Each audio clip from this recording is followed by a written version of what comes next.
The CCCR, or Centre for Creative and Cultural Research, investigates the ancient, innovative relationship between social culture and creative production. Based in the Faculty of Arts and Design at the University of Canberra, we generate scholarship and artwork in a wide array of humanities, social science, applied and creative disciplines. You are listening to a fresh presentation from the CCCR's Culture and Creativity Seminar Series. The presentation was delivered with slides. To view those slides, or to learn more about the Centre's work, please follow the links in the program notes. This podcast was recorded on the unceded lands of the Ngunnawal and Ngambri peoples.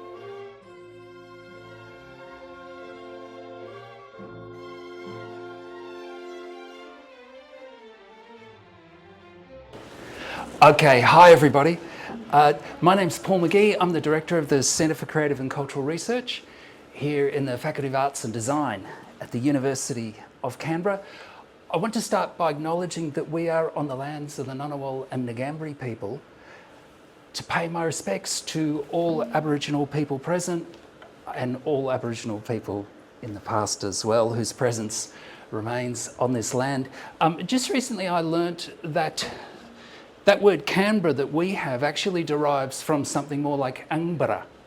In other words, it would have started with the NG sound, Angbara. And it's kind of interesting to think of that when you think about, the name of this place, that it is actually a really deeply Indigenous word. Most of our English words, not even in James Joyce, most of our English words don't start with NG, Ung. But that's where we are.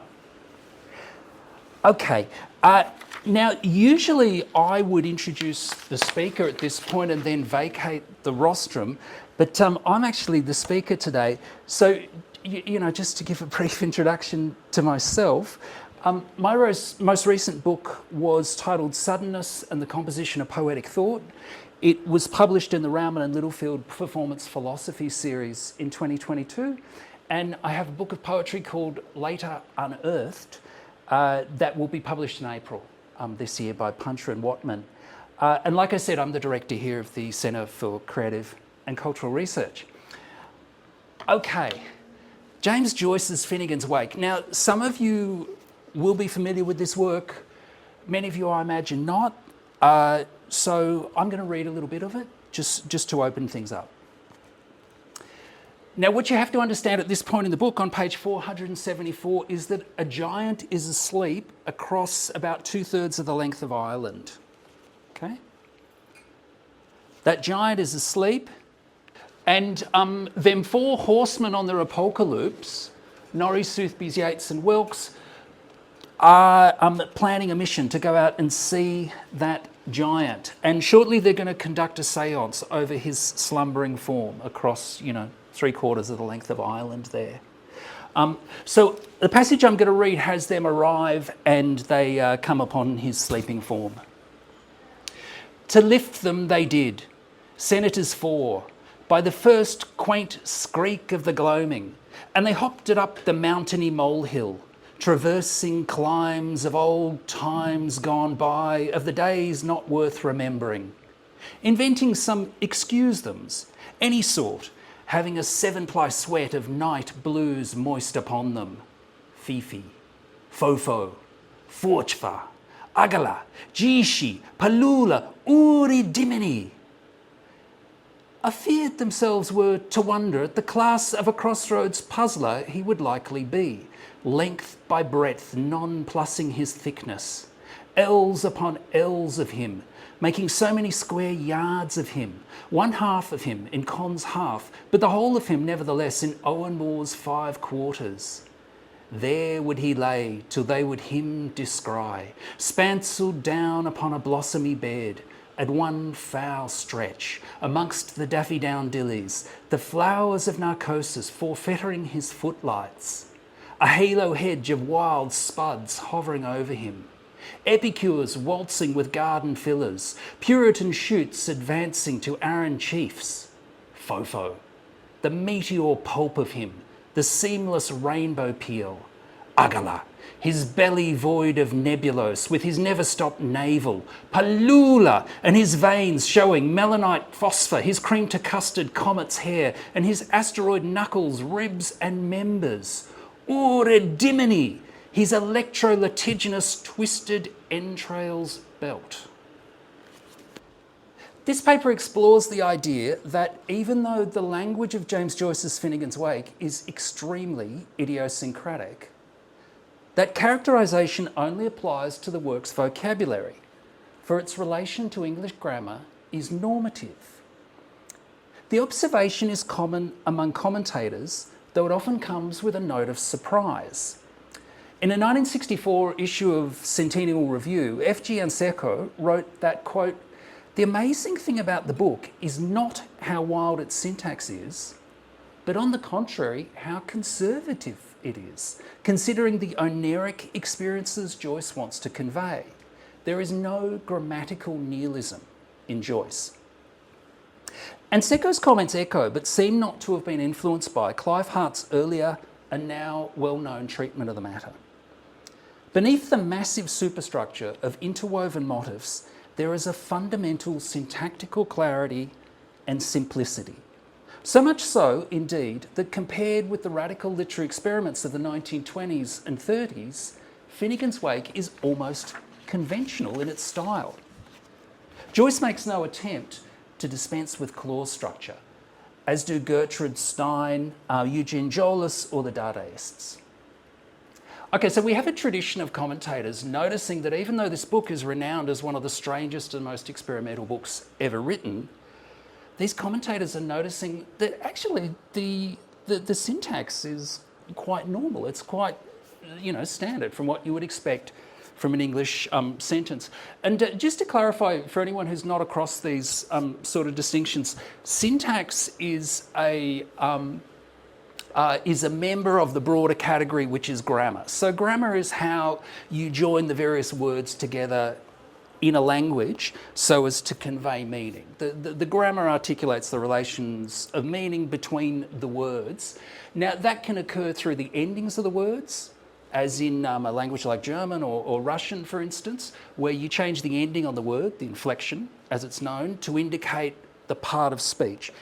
So you'd be indicating by the ending on the noun whether it's doing the action in the sentence or whether the action's been done to it, and so forth. Syntax is part of that broader category of grammar, because syntax does indicate what word does what, but it does it through word order, right? And in English, our grammatical relations are predominantly conveyed through word order. So you'll hear me talk about syntax and grammar, and keep in mind they're roughly the same thing. It's really about how the words join up. And what these commentators are saying is that in Finnegan's Wake, as in this little excerpt on the overhead, it's basically a standard English syntactic pattern, grammatical pattern more broadly.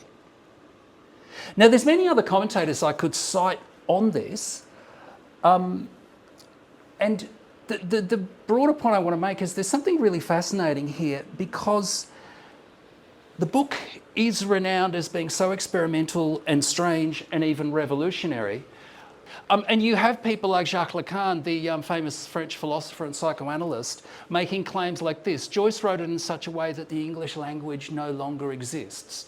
So people are claiming this incredible subversive potential for this book, and that seems a little at odds with the fact that in many ways it does seem to be obeying many of the regularities, we might even say the rules, of the language. Now, this paper will aim to show that Joyce's syntax is rather more complex and significant than traditional appeals to its underlying syntactical conservatism would suggest, and it will be brought a little bit closer to Lacan's position in the process. Exploring the Wake with this particular issue in mind will at the same time cast light on a number of key issues to do with this final work of Joyce's, including the relative ease with which readers can sight read so many of its passages, and also the distinct types of meaning that it conveys. And just to put a little bit more of Finnegan's Wake in the room, this is a book set in Ireland, You might hear island in that through an Irish accent, but it's actually written on the page as Ireland. And that comes from this little string from the wake. Subjected to the horrors of the premier terror of Ireland, perhaps. Okay. So, to start the paper, Noam Chomsky argues that we will have an intuitive sense of how to perform a syntactically well-formed sentence, even if that sentence is complete nonsense. In other words, we'll know how to perform that sentence as if we mean it, even if we don't know what we mean. Okay? An example of that would be this string on the overhead. You mightn't really grasp what that is getting at. I'm certainly not 100% across it. It's nonetheless easy to perform. Subjected to the horrors of the premier terror of Ireland. And you can probably hear a real cadence in that, perhaps. Yeah? If we make a comparison with the string that's my re-edition of Finnegan's Wake down the bottom, and what we have there is to perhaps subjected of horrors Ireland, the of premier terror. See how all the music's been leached out of that? It is very hard to perform that in any musical way whatsoever. What I've done is removed all the syntactical clarity. Yeah? Now, as Chomsky would say of related sentences, with the top one, you read that and you can sight read it with what he calls a normal sentence intonation. While with sentences like the second one, you read them with a falling intonation on each word. In fact, continuing that quote from Chomsky, with just the intonation pattern given to any sequence of unrelated words. I find this analysis of Chomsky is really interesting because it suggests that the syntactical clarity of Finnegan's Wake advances the work's function as a kind of musical score. Again, regardless of what it means, the fact that it holds together in the manner of typical English sentences means that you can actually sight read it and perform it. And all the music will come across regardless of whether you really understand it or not. One of the reasons I think this is an interesting way into the Wake is that it matches some of the evidence that comes from various of the translators Joyce worked with while he was still alive. He worked with an Italian translator, he worked with a pair of French translators. And all three of those individuals stated later that Joyce was much more interested in getting a musical effect in the target language than whether either the meaning was conveyed or whether the end result seemed overall meaningful or not. Yeah? He was far more interested in the musicality. And so we can start to think of this syntactical clarity along those lines. Yeah, it's for musical reasons. That's, part of what's going on. So I've been referring to a famous passage in Chomsky's 1957 text, Syntactic Structures. Now, the reason Chomsky points us to the sight readability of incomprehensible but grammatically clear, syntactically clear, sentences is that Chomsky has a broader agenda. He wants to argue, quoting him, that, quote, grammar is autonomous and independent of meaning. And the meaninglessness of grammar, syntax, is important to Chomsky. In later years, he is going to go on to claim that the essentials of grammar are cross-linguistic and even hardwired into our brains. Yeah? So part of the way he supports this argument is by saying, yeah, look, we can recognise grammaticality even if we get no meaning at all from the string of words there, because this is kind of part of for him, it's part of our evolutionary inheritance. Roman Jakobson has a very interesting argument to make here. Now, he implicitly accepts everything Chomsky is saying about the performability of grammatically well-formed sentences. But he makes the additional point, contra Chomsky, that grammar is not meaningless. Actually, grammaticality conveys clear elements of meaning. This is because, quoting Jakobson, grammar, quote, determines those aspects of experience that must be expressed. I'll come back to that quote because it's quite dense. And as I do so, what I'll be doing is sketching the outlines of Jakobson's position, which is from a 1959 article entitled Boas's View of Grammatical Meaning. And as I start to sketch and unpack what Jakobson is saying, I think you'll see how illuminating his analysis is for our understanding of what's going on in this very strange last book of James Joyce's. And I think that argument will also illuminate a great deal about how we interface with strangely familiar language more generally. Yeah? There's really a lot of power in this analysis of Jakobson's, and I think it opens up some interesting ideas about our encounter with poetic texts as well. So what does it mean to say that grammar, quoting Jakobson, determines those aspects of experiences that must be expressed?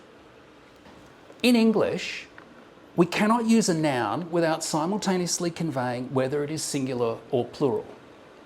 So if the word is car, we have to indicate car or cars. Okay?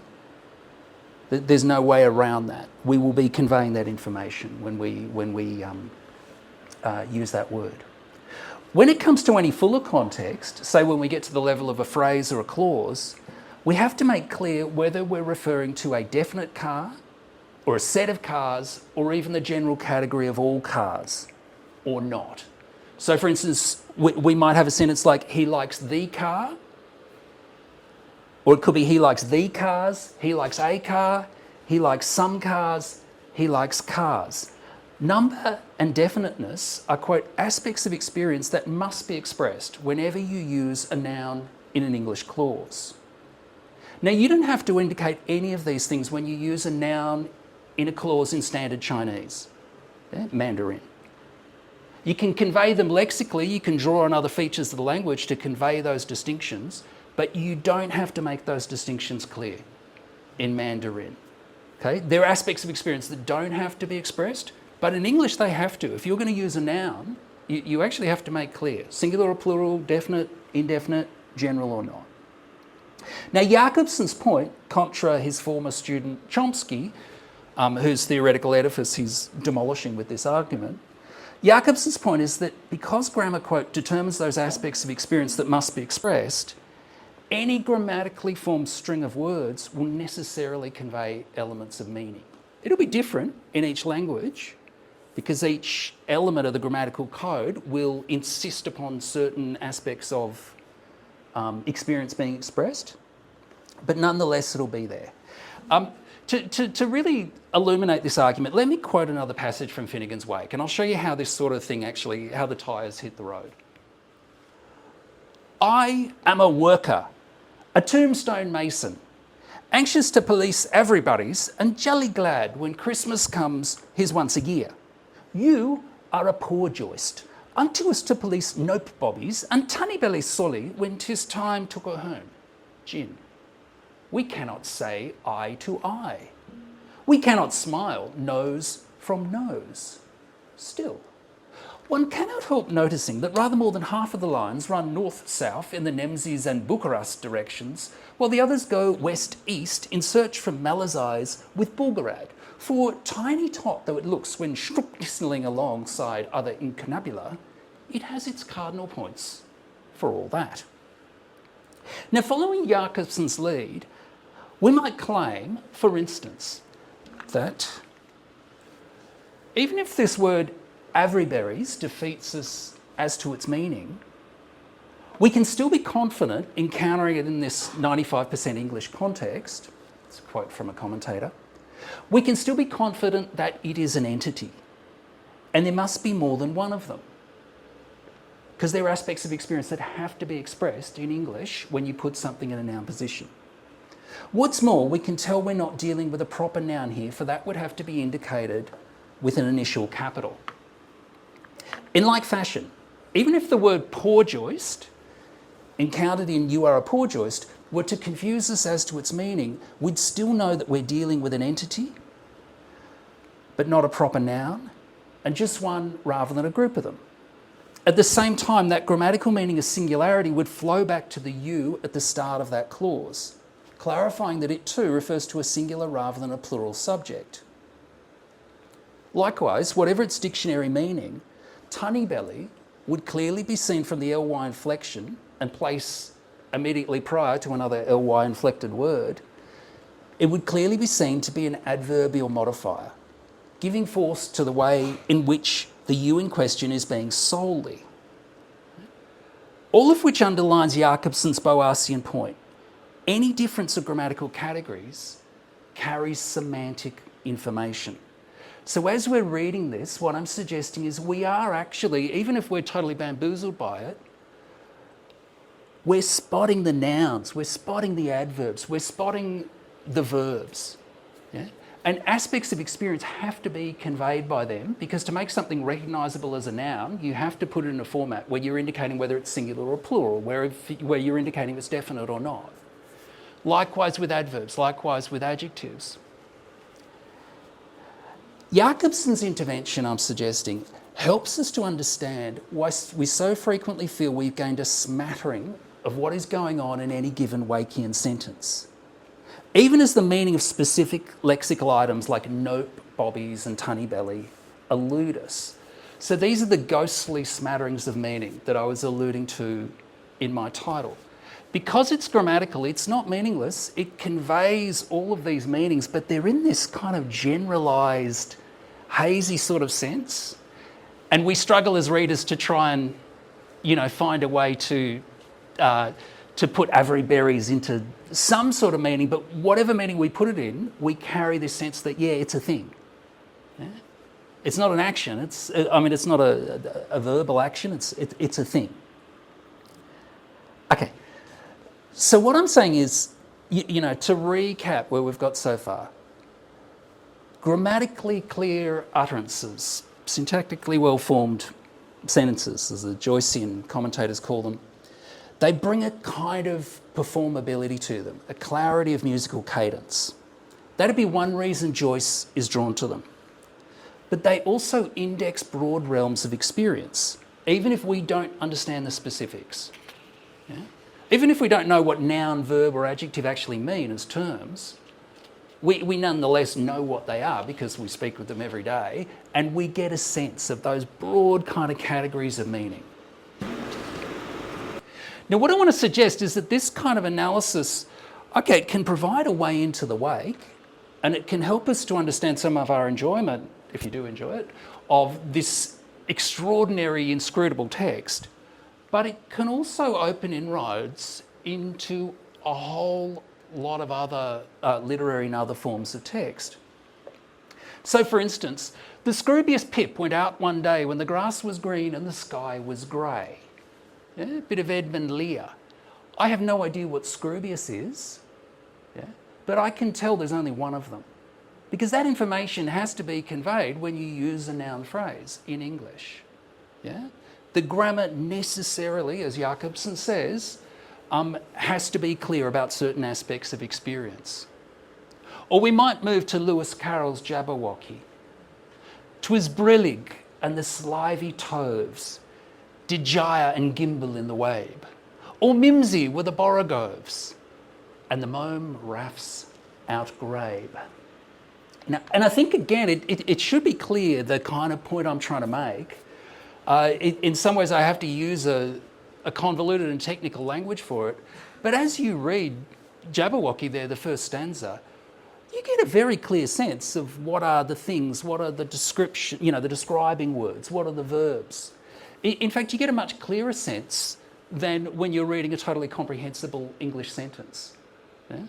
One of the kind of upshots of this sort of analysis would be to say that in a way this pushes you much more towards almost a philosophical, analytical approach to the language, even as it's batshit crazy. For instance, 'twas brillig and the slithy tobe. So brillig and slithy are both functioning as adjectives there, but they're functioning as very different types of adjectives. 'Twas brillig is a predicative adjective along the lines of it was cold, it was hot, it was misty. Yeah? And that's probably the kind of frame of reference you will, whether consciously or not, be bringing to your interpretation of brillig. Whereas the slithy toves, that's an attributive adjective, which is like the beautiful day, the hot refrigerator, or whatever it's going to be. We do grasp those patterns even if we don't know the technical terms for them. Yeah. Again, those sort of distinctions have to be expressed if this is to come across as normative English syntax. and to carry all the musical advantages of that as well. In other words, meaningless verse like that is laced with meaning, but it's at this much hazier, broad, general sort. Now, to make an amblongus pie, this is a very useful recipe from Leah's 3 receipts for domestic cookery. You just take 4 pounds, or say 4.5 pounds of fresh amblonguses, and you put them in a small pipkin. Now again, amblongus, there's no dictionary that contains that word. But you can tell it's a noun, and you can tell there's more than one of them. There is information that's being conveyed. Yeah? So Jakobson's helping us to see all these nuances in what we think of as meaninglessness or nonsense. And I think he's also helping us to realise that when we read things, say in English, that we half understand, it's not that we come up to amblongus and it's just a black hole. It's rather we come to it and we're starting to get general categories, you know, to plonk that into. Like, for instance, it's probably a living thing. Maybe it doesn't have to be. No. Pipkin. You know, you're probably going to imagine some sort of utensil there, I would think, yeah? 4.5 pounds. I always forget what a pound is. But when I read old recipes like this, I don't really need that knowledge. What I need is just that general sense of, oh yeah, it's a kind of measure, yeah? And we do not have phrases like, say, 4.5 pounds. We don't have anything in that pound space that is not a measure. Yeah? If you think about it, when you're reading scientific articles in disciplines you don't understand, you're constantly having this kind of experience. Yeah? What is a pound, indeed? Over the break, I read about 20,000 lines of Edmund Spenser's The Fairy Queen, which is, you know, from 1590, and it is full of inscrutable language. And I found myself reading it the way I would read Finnegan's Wake. I was constantly coming up with words and just going, oh, basically it's a noun. You know, it's something to do with, it's a thing. It's not a verb. You know, you do that reading Shakespeare as well. Okay. Now, having developed the argument to this point, I now think we need to make a kind of cut when we're talking about the Wake. When commentators refer to the syntactical clarity of Finnegan's Wake, they invariably add a nuance. They mean at the level of the clause, not the sentence. The sentences in the Wake are so long, so barnacled with accretions and wildly linked elements, that in commentator Clive Hart's words, quote, it is nearly always impossible to contemplate the whole structure at once. Now, the passages we've seen so far are not actually so representative. Neither the one I read at the start nor the small excerpt I put out before, because all of those have relatively graspable sentences. The following is going to be much more representative of what you will find throughout the pages of Finnegan's Wake. And the question that I wanted to raise, that, you know, I'll come back to, is what is syntactical clarity? What is grammatical normativity if it's not a feature of the sentence? I think this is the space that Finnegan's Wake points us into. I'll come back to that question after. For the moment, let's just let the words ring out.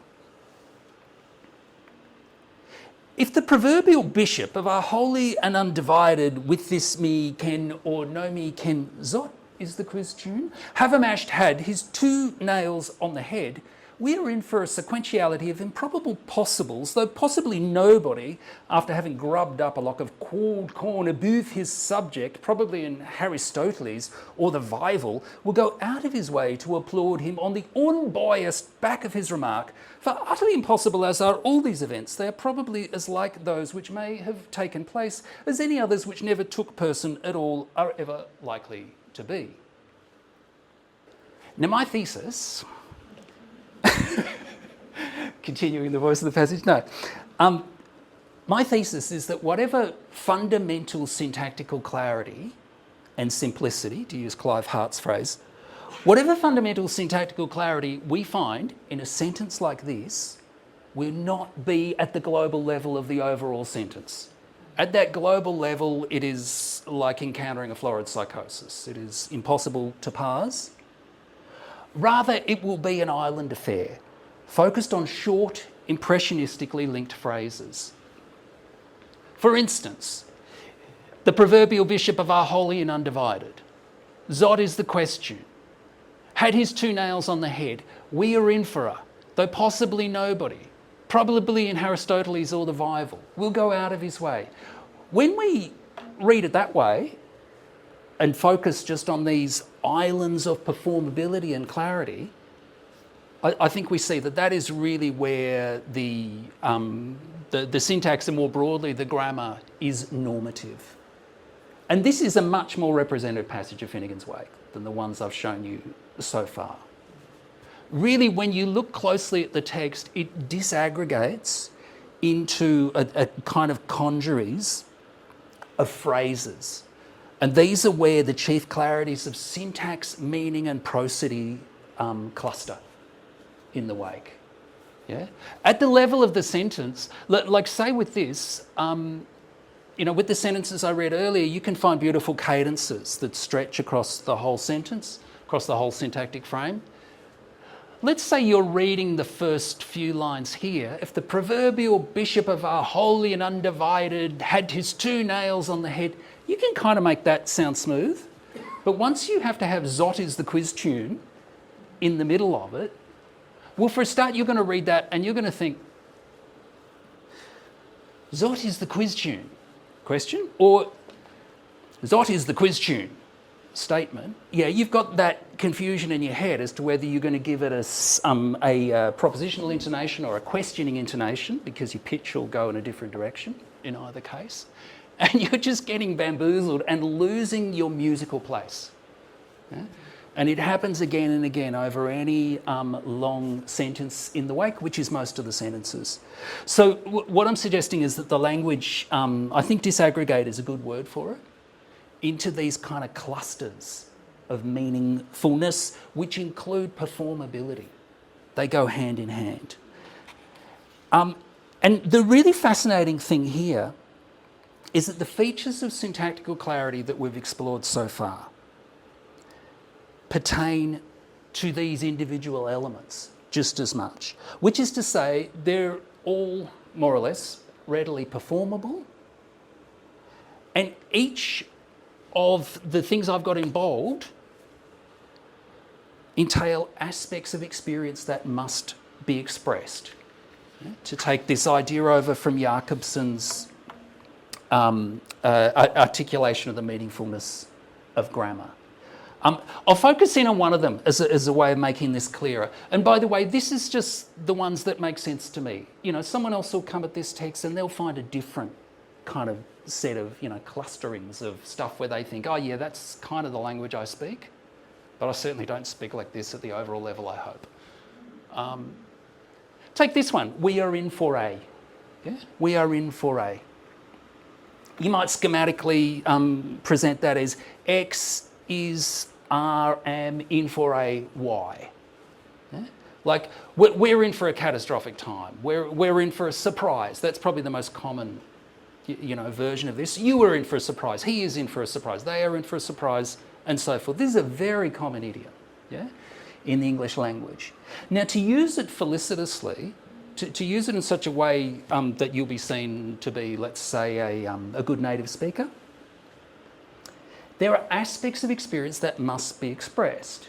You have to supply a subject. You can't say are in for a blah, you've got to have a subject there. You've got to have a doing person.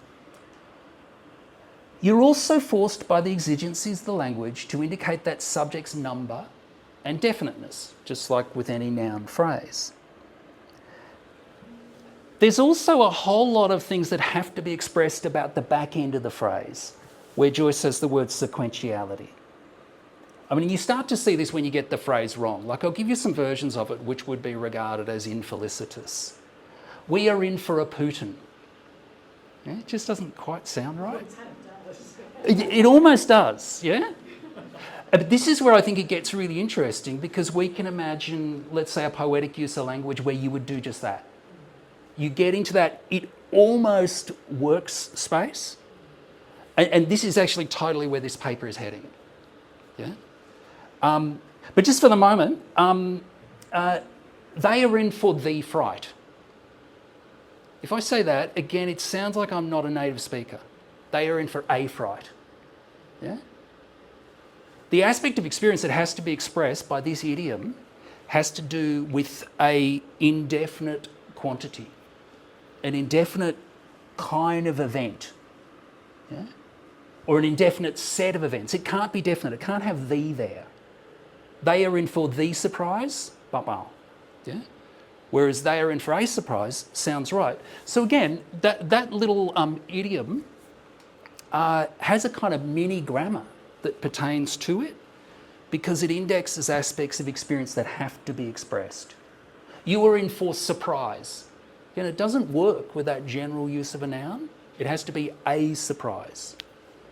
These are, in Jakobson's terms, the aspects of experience that must be expressed. This little idiom requires an object that is either an indefinite event or an indefinite set of events. Those aspects of experience have to be expressed for the idiom to sound right. And for that reason, even if you're unsure of what a sequentiality means, you'll still get this ghostly sense of the kind of thing it must mean, because again, we're dealing with what is basically an element of grammar. Yeah? Grammarians don't usually include idioms in their ideas of what grammar is, what the rules of the language are. But if you start thinking like James Joyce, the regularity in your language, the rule-based aspect of it, is all clustered in idioms. So much more so than your standard, so-called standard English sentence. I'll show you another example. Let's go to, if the proverbial bishop hit the nail on the head, many people hear that idiom behind this one. Yeah. Obviously, we've got something a little bit more malformed, and I'll get back to that in a sec. But there is an idiom at the base, at least recognisable by some of us here, which is hit the nail on the head. And again, to consider this idiom, to take it in its standard form, gives us another example of how any idiom will function as a kind of mini grammar, a set of experiences that must be expressed. So hit the nail on the head requires a noun phrase as the subject. Therefore, you have to convey whether there's one or more of them, whether it's definite or indefinite. And that same subject must be either animate or involve some aspect of argument or design. There's very specific conditions for using that idiom. So, for instance, if I say the sudden rain hit the nail on the head, doesn't sound right. Yeah? Canberra's population density hit the nail on the head. Again, there's something wrong there. Yeah, it's not the aspects of experience that idiom demands aren't satisfied in that case. Her good luck hit the nail on the head. You know, we've got to have something about argument or design in there to use this idiom. Putting this in terms of the sentence at hand, the obligation for a certain type of noun phrase to appear in the subject slot of this idiom as the kind of experience it has to index grammatically reinforces the likelihood that we're going to go back to the proverbial bishop as the most likely kind of agent for this expression. And so again, the grammar is helping to knit the language together, but it's not grammar as we traditionally understand it. It's the mini grammar that clusters around any idiom in the language. Okay, so what I'm saying is that actually when we look at the weight close up, we're going to find the sort of syntactical grammatical clarity that the commentators refer to. It's going to help us perform the text, and it's going to help us get these continual ghostly smatterings of meaning. Yeah? Like when we get something like, probably in Aristoteles, we're going to get the sense, oh yeah, that sort of sounds like a reference to a book, or a great author or something like that. Aristoteles, some guy called Aristoteles, Aristotle, that one, yeah. Or the Vival, something vile, something Bible, yeah. So, in sum, I'm arguing that the wake centres its jolts of meaningfulness come performability upon these mini grammatical islands of idiom contained within its sentences. But the sentences themselves are pretty inscrutable, largely. Okay, so the claim that I'm advancing is that Finnegan's Wake presents us with a kind of archipelagic idiomaticity. Yeah, like with here, you've got all these little islands of meaning, but you certainly don't get the feeling you're on solid ground, you know? Now, what's the significance of looking at it this way? Well, I think that by pushing the language so much in this direction, what Joyce is doing is evoking just how huge a part of our grammar comprises historically and geographically specific idioms. Yeah? Now, recall how I said above that in reading things like Jabberwocky, however particular and strange, you paradoxically get a sense of the general patterns of the language. In reading Finnegan's Wake, you get that same sense of the general patterns of the language, but it pertains to the idioms that we lace through our discourse. You get a sense of the general operation of idiom after idiom after idiom.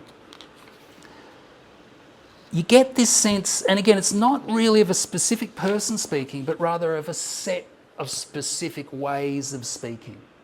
And they're highly regionalised ones, dependent on ethnicity, on class, and a whole lot of other markers. So we get a picture of language as a kind of cluster of mini grammars. This is interesting if you think of Chomsky's claim that grammar is based on a small set of functions that are innate and universal. You know, it seems much harder to advance that kind of argument if you want to say there's something universal about the particular grammar that pertains to we are in for a, or hit the nail on the head. Yeah, that's biologically given. We were involved to come up with that grammatical rule. A second significance in this is that it's in line with current trends in linguistics. Like, what the passage of time is revealing is just how prescient Joyce actually was. Since the invention and diffusion of cheap mechanical recording devices in the 50s and the development of powerful computers that can then conduct searches, the kind of transcripts that we've been able to develop of actual spoken language, we've been able to see a whole lot of patterns in the way people speak that have previously just escaped us. Speech is so ephemeral, and we actually have an incredibly poor memory for the literal words that are spoken. You know, our minds convert them into information very, very rapidly. Even, 30 seconds is enough for us to forget the string of words that was actually spoken, but to remember the broad information. And this has led linguistics for centuries and centuries to have really quite a fallacious image of what speech is. But when you get a corpus of, say, 127 million words of spoken English, which is the corpus of contemporary American English, and you conduct searches, you start to see patterns. And the extraordinary thing is that the patterns you see are much more in the direction of Finnegan's Wake, in the sense that you see highly idiomatic expressions used again and again and again. If I say come up with a sentence using the verb find, people would say something like, I found my phone, I found the car, or something like that. But if you look through 127 million words of speech from a whole lot of speakers, what is going to be much more common will be things like, he found a way to do something, he found it difficult, he found it easy. These prefabricated phrasings, which each have their own little mini grammars to them. Yeah. We overwhelmingly rely on these prefabricated and cliched phrasal patterns to accomplish our speech. Also, sentences in spoken language are pretty wild affairs. Because our focus of conscious attention is so brief and so narrow, we really don't have the computational power for our sentences to land very well most of the time. As these various AI transcription devices are starting to show, where they don't perform the sin of regularising that discourse, you start to realise how asentential our speech is, albeit nothing as crazy as Joyce's. Now, I'm going to pretty much wrap up here, but just to give a brief sketch of where this argument can start to head, it's in the direction of the issue Jen raised before, that you can actually take some of these highly idiomatic mini grammars, as I've been calling them, And you can play with them and warp them a little bit, and you will find that readers, when they're not simply frustrated and throwing the book at the wall, readers will often be able to follow you there, because they will know, say with probably in Aristoteles or the Bible, they will know that the grammar of that little idiom demands that what is referred to is something like the name of an author of a great work. So when they see Aristoteles there, that word does not exist. It's not in any dictionary known. They will nonetheless have that broad kind of sense of the kind of aspect of experience that idiom demands, and they will start struggling and trying to find a way to read in Aristoteles something that would fit within the general kind of grammar of that idiom. Likewise with Hattie's 2 nails on the head, I've said that we kind of here hit the nail on the head underneath that. Yeah. I mean, that might be a stretch. You guys might look at me and think you're crazy. I've never heard anything like that. I'm imagining a bishop with 2 kind of fingernails on his head and a hammer, or... But Zot is the quiz tune. Again, you know, you hear that, you probably hear that is the question, what is the question? And some part of you tries to find in those recalcitrant words something that will fit within that broader grammatical shape. And we can actually, you know, diagram this in a very different way. This is the principle of closure from Gestalt psychology. And what that principle basically says is that if you get an incomplete but more or less recognisable shape, you will join those dots. You will find a soccer ball there. Yeah? Or you'll find a panda in those 5 blotches.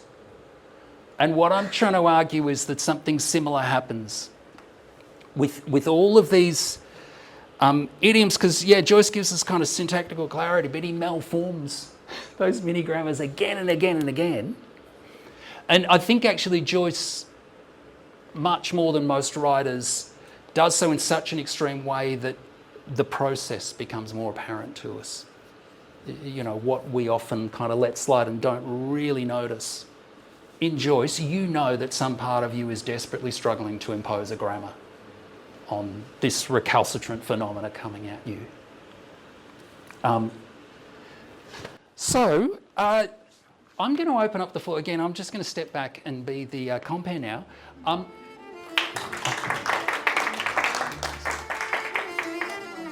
going to open up the floor to any comments or questions. I'd love to hear what you guys think on this.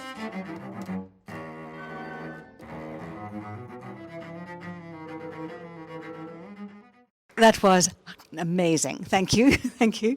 What I was really interested in is, I love the idea of prefabricated chunks of language, the way in which we make meaning of things. But what interests me as much is that what this kind of work seems to call into question is what meaning is, and if meaning is. I mean, think of Chomsky's famous phrase, what is colourless green ideas sleep furiously. Perfectly grammatical, perfectly syntactical. Doesn't make sense poetically. Doesn't need to make sense. So I'm wondering if by making those sentences so difficult, by using words that are so out of our way, and yes, underpinning them is anchoring them with these recognizable packages of idiom, is also reminding us that we don't have reality. That all we ever have is floating and drifting and a range of possibilities. Yes, I think that Joyce in particular does that. I mean, I think that it's a function of so much poetry to push us into that space where the poet is evoking a generalised way of speaking and then putting something, you know, like a little bit of grit, you know, to allow a pearl to form, using a word in an idiom that doesn't quite belong there. In some ways, it's pushing us towards new meanings. In other ways, it's getting us to realise that what we think of as a law-abiding phenomenon, speaking, is actually, you know, not really so. It's open for infinite newness, and it also relies a hell of a lot on the regularising acts of the listeners, you know, in any discussion. Yeah, does that kind of get at the terrain? It's going in a lovely direction. Yeah. Hi, Paul. That was mind-blowing and just fantastic. There's so many ideas that come out of that for me. A couple of thoughts. when you're talking about Lear, Edmund Lear, and so on, I immediately thought of Burgess and Nadsat in the Clockwork Orange, of his use of language, which has that syntactic feeling, and yet the vocab is throwing out all sorts of other signifiers for fun and for, creating something. You sort of know what it means, and you can look it up for an interpretation, but it works really well on that. The other point I just wanted your comment on is that I'm very interested in the role of memes, and I suspect meme has a lot to do with idiom, and I'm interested in the wider use of memes, particularly online, from a political point, and the unsettling nature of, and it's not just unsettling, it's also emotionally involved. So if I begin to something, or I feel like I understand it, I actually get an emotional payoff. So the idea of memes that I watch or see give me an emotional payoff in the same way as Joyce's language invites me to interpret. Any thoughts? Is there a wider perspective from your view? Yeah, I think that opens up so much interesting stuff. I mean, look, to go to your first point, one of the things I was that just comes to mind immediately is how often in conversation, particularly as you get older and your hearing starts to fail, you don't understand everything the other person's saying, but you get the broad drift, as we say, and you kind of make it up and collude in this sense that there's actually 100%, sender-receiver communication that's gone on. And I think Joyce is definitely, pushing us to realise that. Just how much our striving to kind of impose grammar and regularity upon the world serves to paint over a fair bit of rust. But the idea about memes being in some way related to these processes is, I think, really productive. And to take it back to idioms, idioms very often have a kind of emotive content, in the sense that you will only say something in a particular context, and also the musicality that is involved will often carry emotion as well. Like if we say, oh, will you please stop saying that? Yeah, long, drawn out, kind of low pitch, like for nagging. You want lots of double beats, basically, in prosodic terms, to nag well. But so that kind of idiom will carry a kind of musicality, and the musicality will be totally indexed to emotion. But also, the other thing I'd want to say though is, if we think of memes as having kind of mini grammars, as each carrying with them a kind of mini grammar, there's certain types of experiences that they can felicitously qualify. You can use the meme in this kind of situation, but not that one. I think that, draws a real bridge, actually. It's a very interesting idea. Thanks, Paul. And can I say, probably on behalf of all of us, we're glad that you've survived the purge, and we're absolutely delighted to have you with us and for us for this year as well. Can I just put a couple of things that exploded in my head together? Firstly, there was an Italian philosopher called Gramsci who talked about cultural hegemony, where he talked about specific groups in society dictated what was appropriate with society, and we possibly see that now with our billionaires and stuff. And I just wondered whether, in fact, there is a language hegemony, and so that there is a right way to speak English, and there's a right way to speak Chinese, and there's a right way to speak Middle English, and that we have a dominant, dare I say, they're called academics groups who will provide that linguistic hegemony. And yet it's being looked at quite differently now. The concept of meaning is now being, let's say, scientifically analysed through, say, large language models. And in 2017, the seminal paper came out of Palo Alto, which talked about syntax and grammar don't matter. What is the relationship between the words and how they relate to each of them. And so the linguistic hegemony of grammar and syntax possibly falls aside, where if we want to have meaning, we actually have to have how different words are related to each other, rather than whether they're called adverbs or whether they're called Aristotelian or whatever else it is. And so I'm just wondering, that's seemingly where at this point in time we're going, where meaning in language is. But then the large language model people found out no one likes it. And they had to put musicality in there. And they put that musicality in there by a thing called temperature, by which they had to make random mistakes. They had to increase the number of random mistakes so it was palatable. So people could say, well, yeah, I know it's sort of wobbly, but that's sort of what he means, and it feels good, and it comes back to your emotional response stuff that we're talking about, and the musicality, so you can't read Middle English without singing it. And so I'm just wondering, and of course I would never disagree with anything you say, but in the taxonomy of this system, is this just one of the sub-phyla rather than the main game? Yeah, look, this raises a whole new can of words too. I mean, because I think it's right. Those large language models, they work because they treat language as meaningless. You know, like fundamentally, like you say, once you ignore grammar, for instance, you're basically cutting out meaning. You know, like, you can't really knit the elements together. You get two pirouhaps of subjected and so forth. I mean, and you're sceptical on that? Can I push gently back at that? Yeah. If you say they're ignoring meaning, they provide meaning. Because you get onto ChatGPT or DeepSeek, and they provide meaning to me. I know what they're saying. They can read me, they understand me. Yes, but they're performing a analysis of patterns of regularity through the sort of corpuses that I referred to that just have to do with frequency of utterance rather than whether it's referring to something real in the world or not. So that's the academic with the linguistic hegemony trying to understand language, and there are other ways, and I'm suggesting possibly there's a higher way than actually trying to do it through that system, and I'm completely open to being quite wrong. Well,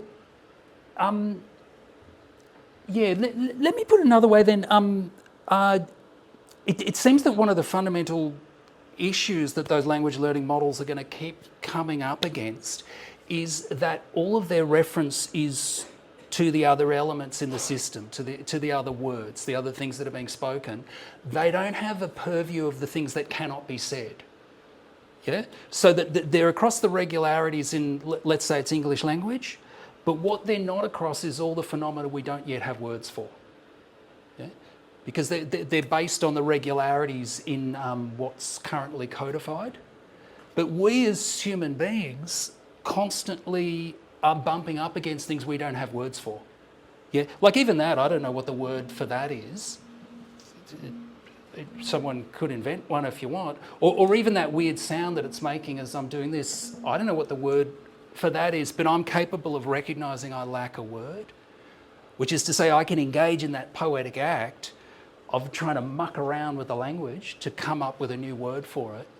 And I don't think any computer is ever in that system to, you know, step outside of the limits of its code and recognise something on the verge of codification in that fashion. I could be wrong, like, because I'm, you know, pretty dim on computers, but that's what I've found more and more. And I think this is getting, you know, you could say that's meaning in a way, is that recognition that there are things in the world that this code points to that in some ways it just can gesture to and can never entirely really get at. And I don't think a large language learning model, AI or whatever, can conceive the world that way. I think. But, you know, I'm better on grammar and syntax than computer science, so.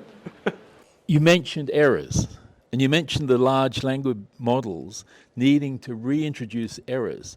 And it's in those errors that is the creativity. It's in those errors that is the human component.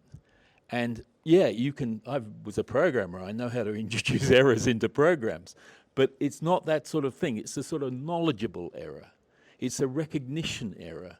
And those recognition errors are the areas that enable us to think horizontally. It's got a lot to do with comedy.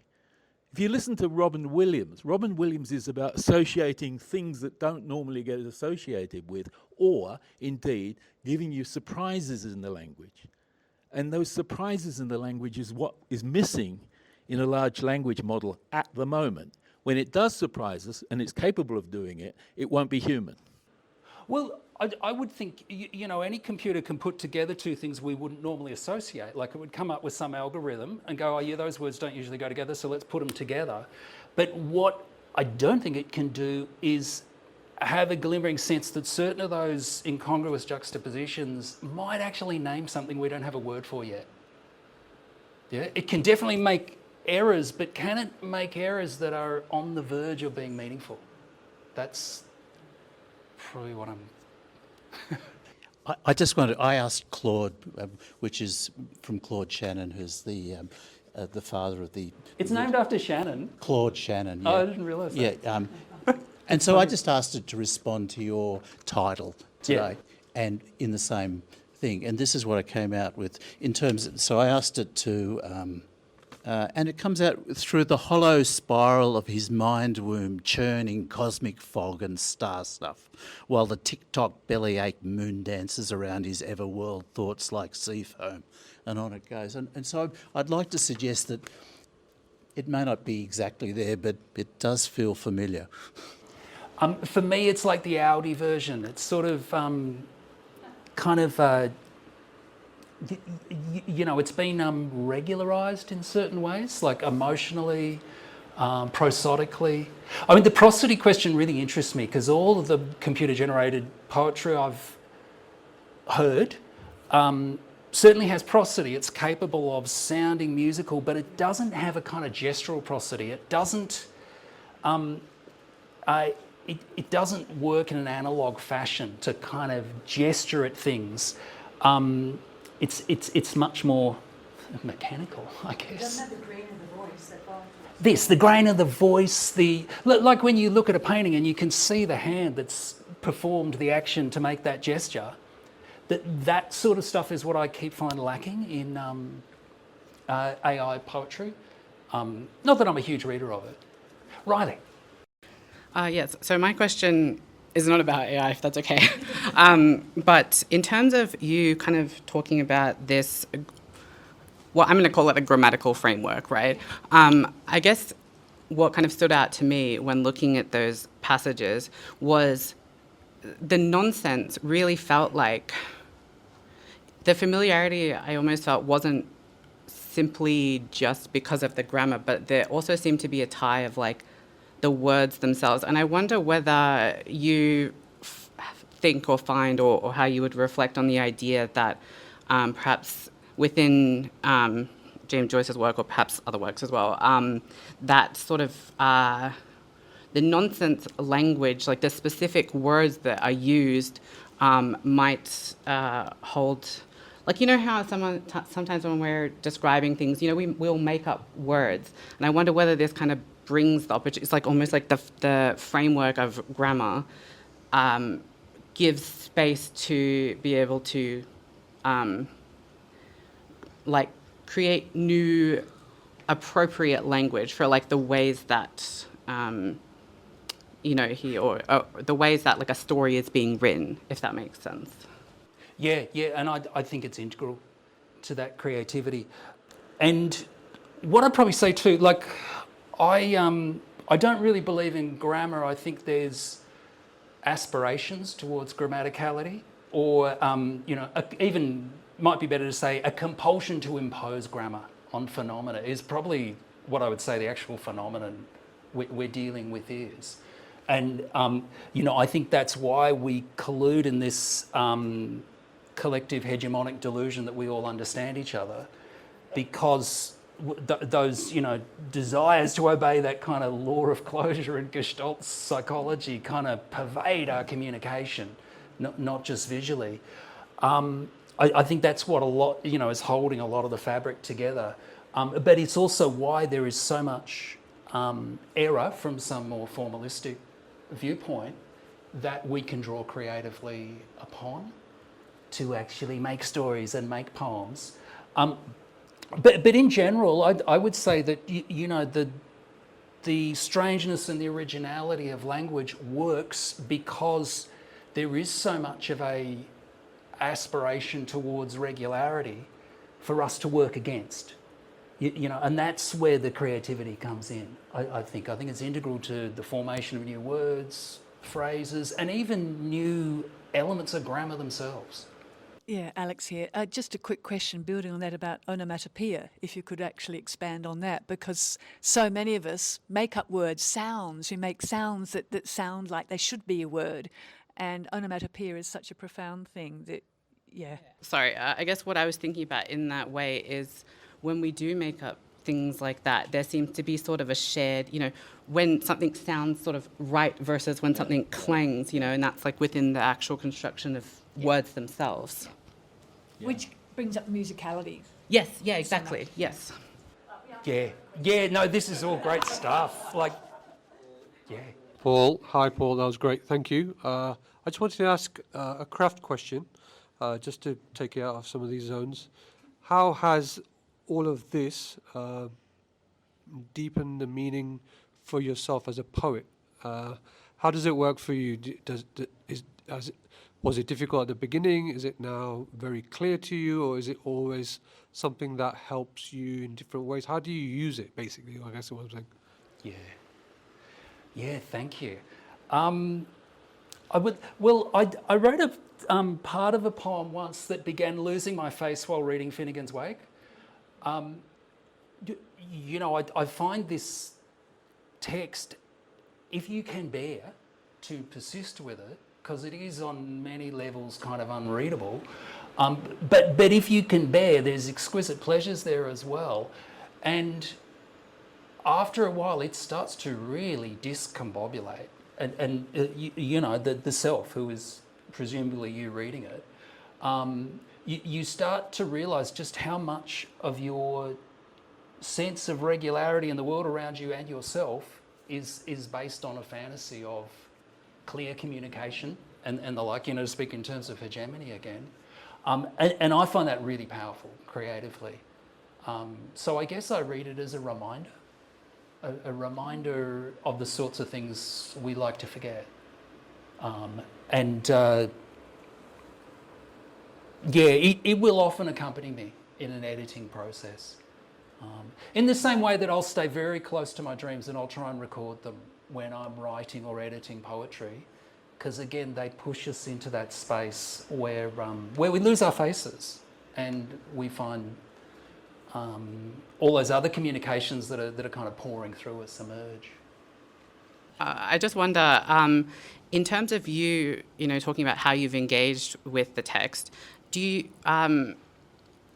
you engage with it more like reading it silently or aloud, and how much does that influence? Because I know when you had the couple of times that you read out excerpts, for me it was much more I was able to understand it a lot more when it was out loud, right?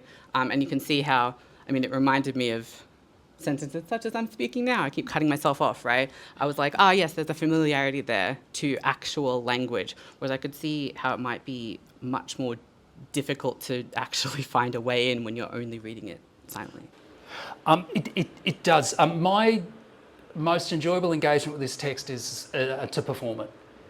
In forums like this, or actually a number of us have put on a lot of Finnegan's Wake kind of celebrations in Canberra every year or two. There's a group of us who read the Wake every couple of weeks, which is another very enjoyable way to encounter this text. You do it with a group and you draw on your collective kind of responses, embarrassments, hilarities and so forth, and it makes it infinitely more readable.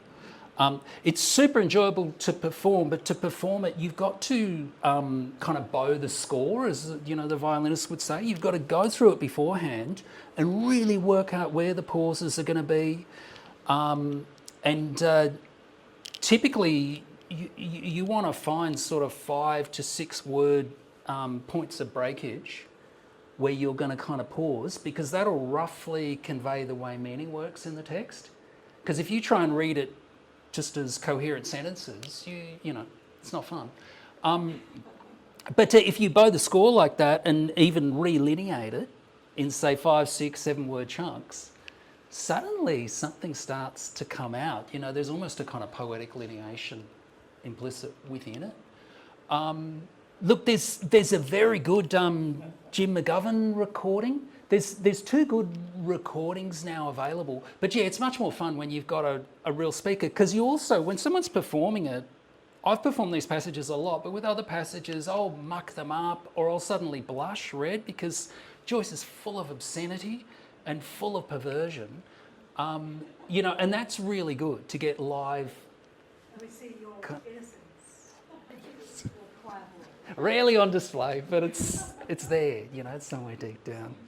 Yeah, I probably should call things to a close, and actually other people have got to use the room. But thank you so much, and thank you for those questions too and comments. It's really jogging my thoughts.